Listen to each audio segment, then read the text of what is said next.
आप सभी का फिर से स्वागत है मोटिवेशन चैनल में। आप सभी को पंपाकुशा एकादशी की हार्दिक शुभकामनाएं। चलिए आज सुनते हैं पंपाकुशा एकादशी की व्रत कथा।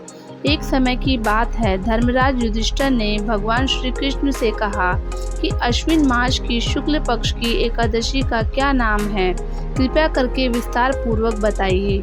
भगवान श्री कृष्ण बोले, अश्विन मास की शुक्ल पक्ष की एकादशी को पंपाकुशा एकादशी व्रत के नाम से जानते हैं। इस एकादशी को रखने से व्रत करने वाला सुख समृद्धि प्राप्त करता है। इसके साथ ही हर तरह के पापों से उसे मुक्ति मिल जाती है और वो यमलोक की पीड़ा से भी मुक्त हो जाता है। भगवान श्री कृष्ण ने कहा कि अब मैं तुम्हें इसकी कथा विस्तार पूर्वक बताता हूँ और ध्यान पूर्वक सुनो। प्राचीन समय में विंध्याचल पर्वत पर क्रोधन नाम का एक पहेलिया रहता था। वो बड़ा ही क्रूर था। उसका सारा जीवन पाप कर्मों में ही बीता। जब उसका अंत समय आया तो वह मृत्यु के भय से कांपता हुआ महर्षि अंगिरा के आश्रम में पहुंचकर याचना करने लगा। हे ऋषिवर, मैंने जीवन भर पाप कर्म ही किए हैं।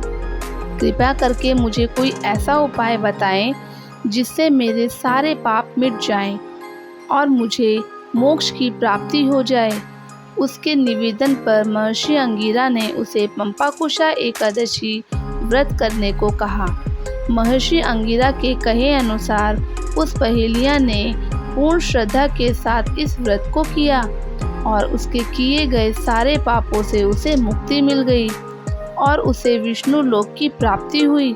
इस प्रकार पंपाकुशा एकादशी का व्रत करने से व्यक्ति को पापों से मुक्ति मिलती है और भगवान विष्णु की शरण प्राप्त होती है। भगवान श्री कृष्ण ने कहा, युधिष्ठिर, पापों का नाश करने वाली इस एकादशी को पंपाकुशा एकादशी कहते हैं। इस दिन मनुष्य को भगवान विष्णु की पूजा करनी चाहिए। मनुष्य को बहुत दिनों तक कठोर तपस्या से जो शुभ फल मिलता है, भगवान विष्णु को नमस्कार करने से ही वो प्राप्त हो जाता है। जो मनुष्य अज्ञानवश अनेक पाप करते हैं, परंतु यदि वे हरि को नमस्कार करते हैं, वे नरक में नहीं जाते। विष्णु के नाम कीर्तन मात्र से संसार के सब तीर्थों के पुण्य का फल मिल जाता है। जो मनुष्य भगवान विष्णु की शरण में जाते हैं, उन्हें कभी भी यम यातना भोगनी नहीं पड़ती। शास्त्रों, वाजपेयी और अश्वमेध यज्ञ से जो फल मिलता है, एकादशी के व्रत के 16वें भाग के बराबर भी नहीं होता। संसार में एकादशी के बराबर कोई पुण्य नहीं और कोई व्रत नहीं है।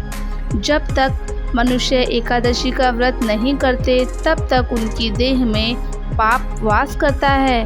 हे नृपोत्तम, बाल्यावस्था, युवावस्था और वृद्धावस्था में इस व्रत को करने से पापी मनुष्य भी दुर्गति को प्राप्त न होकर सद्गति को प्राप्त होते हैं। अश्विन माह की शुक्ल पक्ष की एकादशी का व्रत जो मनुष्य करते हैं, अंत समय में हरि लोक को प्राप्त होते हैं तथा समस्त पापों से मुक्त हो जाते हैं। सोना, तेल, भूमि, अन्य जल, छतरी तथा जूती दान करने से मनुष्य को यमराज नहीं देखने पड़ते।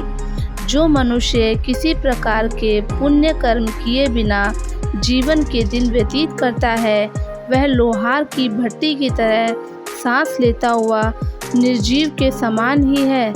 निर्धन मनुष्य को भी अपनी शक्ति के अनुसार दान करना चाहिए तथा धन वालों को सरोवर, बाग, मकान आदि मानवा कर दान करना चाहिए।